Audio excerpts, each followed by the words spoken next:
विरोधी पक्षांनी प्रशांत किशोर यांच्यावर कशी कुरघोडी केली हे आपण जाणून घ्यायला पाहिजे। प्रशांत किशोर बिहारमध्ये पाठीमागच्या 3 वर्षापासून सक्रिय होते, विविध मुद्दे मांडत होते।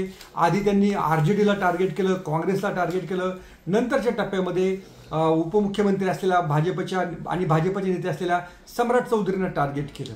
मात्र प्रशांत किशोर यांनी केलेल्या टीकेला कोणीही फारसं महत्त्व दिलं नाही।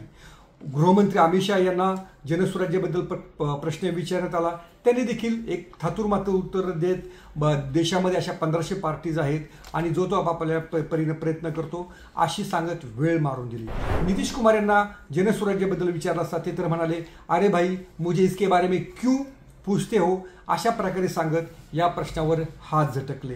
तेजस्वी यादव यांनी देखील जनसुराज्य आणि प्रशांत किशोर यांच्याबद्दल बोलणं टाळलं। या साऱ्या बाबींमुळे प्रशांत किशोर हा मुद्दा या दोन्ही महत्त्वाच्या आघाड्यांनी अजिबात चर्चेत ठेवला नाही। त्यामुळे सारी बाजू ही प्रशांत किशोर यांनाच लढवावी लागली आणि त्यांचेच विरोधक अजिबात दखल घेत नाहीत ही देखील बाब त्यामुळं मतदारांच्या लक्षामध्ये आली। आणखी महत्त्वाची गोष्ट म्हणजे प्रशांत किशोर यांनी आपण स्वतः विधानसभा निवडणूक लढवणार असल्याची घोषणा केलेली होती। त्यासाठी त्यांनी राघोपूर हा मतदारसंघ देखील निवडलेला होता।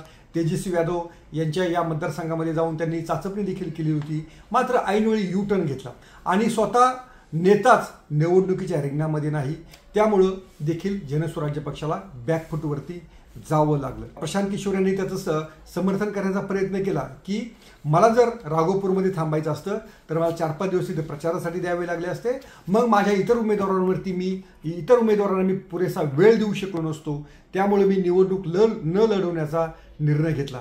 आणि यामुळे प्रशांत किशोर हे फार सिरियस नाही आहेत, प्रशांत किशोर जसं बोलतात तसं वागत नाहीत हा देखील मेसेज गेला आणि त्याचा देखील मोठा फटका बसला। सगळ्यात महत्त्वाचा मुद्दा, सल्लागार हा नेता बनू शकतो का, तर त्याचं उत्तर या निवडणुकीत तरी नाही असं दिलेलं आहे।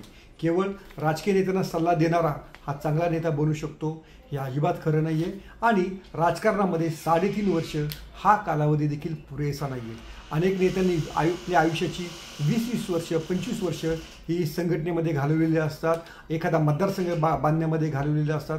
तसं प्रशांत किशोर यांनी अजिबात केलेलं नाही आहे। प्रशांत किशोर यांची भाषा चांगली होती, प्रशांत किशोर यांनी मांडलेले मुद्दे अतिशय प्रशंसनीय होते आणि त्याचा परिणाम या निवडणुकीच्या प्रचारावरती झाला।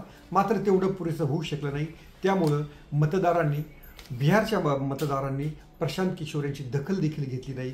हा मला वाटतं त्यांच्यासाठी मोठा धक्का असेल। प्रशांत किशोर यांचं गणित सोपं होतं, त्यांना असं वाटत होतं की 30-35% मतं ही महागठबंधनला मिळतात, 35-40% मतं ही NDAला मिळतात आणि उरलेली 25-30% जी मतं आहेत ती मतं आपण आपल्याकडे वळवू शकलो तर जनसुराज्य पक्ष हा बिहारमधला एक तिसरा फॅक्टर होऊ शकेल। मात्र तसं झालं नाही, स्थलांतरितांनी त्यांना मतं दिली नाहीत, यामुळं प्रशांत किशोर यांचा तरी फुगा फुटलेला आहे असं आपल्याला म्हणता येईल। सोशल मीडियाच्या भाऊ गर्दीत विश्वासार्हतेने चकाकणारे नाव म्हणजे लेट्सअप मराठी।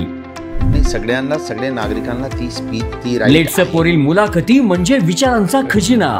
त्यानंतरच्या निवडणुकीमध्ये मला सोडून गेले। बातम्या केवळ वस्तुस्थिती सांगणाऱ्या, न प्रोपगंडा, फक्त जनतेचा अजेंडा। क्योंकि आने वाला कल जाने वाला है, जाने वाला कल आने वाला है। राजकारण, मनोरंजन असो की क्रीडा क्षेत्र, महाराष्ट्राची स्पंदने संवेदनशीलतेने टिपणारे माध्यम म्हणजे लेट्सअप मराठी। जगासोबत एक पाऊल पुढे राहण्यासाठी लेट्सअपचे ॲप, सोशल मीडिया आणि वेबसाईट सोबत कनेक्टेड रहा।